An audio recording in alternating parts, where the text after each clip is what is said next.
But if you have a disagreement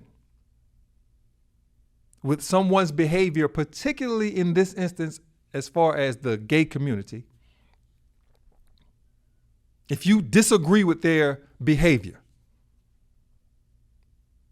the rulers of this world has shaped us to look at it and say the central motivation for you doing that is that you hate them. So, and that goes into many areas.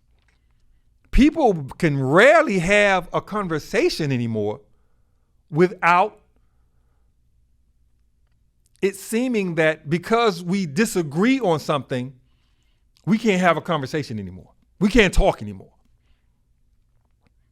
We shouldn't talk because we disagree. And we're living in an age right now where people say, I believe the science, as if all scientists agree. The scientific method and scientific study, at the root of it, is disagreeing. You have to communicate, test one thing and another from the other, from opposing forces, from opposing people, to come to conclusions that can show what the facts are. So people say they believe the science, but they can't possibly, in my view, believe the science because, one, you don't know the science, and two, at the root of most people's thinking is to reject any type of discourse about something that they already have accepted. Reject it. We're not having the conversation. There is no debate. There is no debate. So hate becomes, according to the people who, in this particular instance, with this particular subject, in most, but this one is what I'm talking about, LGBTB, that community, and I'm not trying to be disrespectful. I'm only saying I don't really know how those letters go. But they have made it where hate, they believe, or they either believe it is hate that is the central motivation, or they think that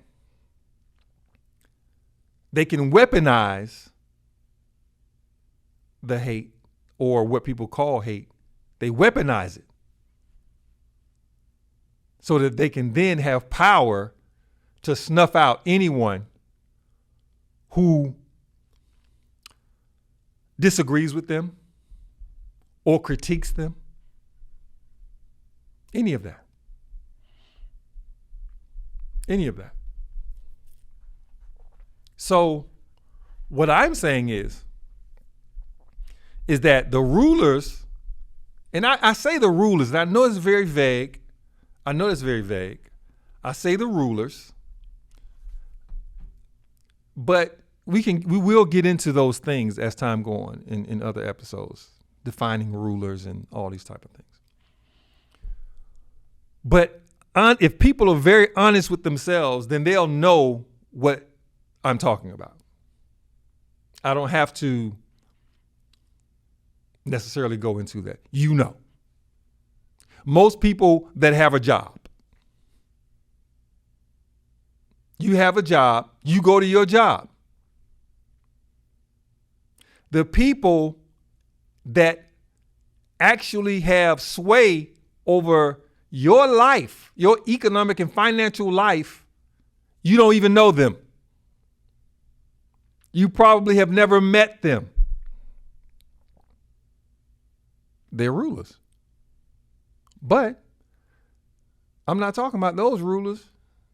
There are definitely tiers, levels. But those are rulers too.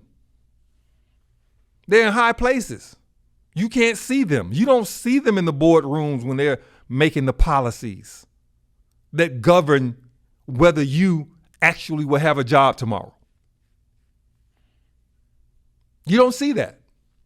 They're rulers. Now, just imagine that's just at your job. That is just at your job. That is just at the apartment complex that you live at. That's just the mortgage company that you owe mortgage to. That's just the banks that you owe for your car, your home, or whatever you do in life. That's just those people. They're rulers. And I ain't talking about the teller that you go to the bank. I'm not talking about the manager at the bank. If right now, if all the grocery stores closed right now, most of the people in society would be messed up. You don't know how to feed yourself because the rulers can close the grocery store whenever they get ready. What you gonna do? Eventually there will be anarchy. But what you gonna do? Because the rulers rule. And they don't just rule from a point of, they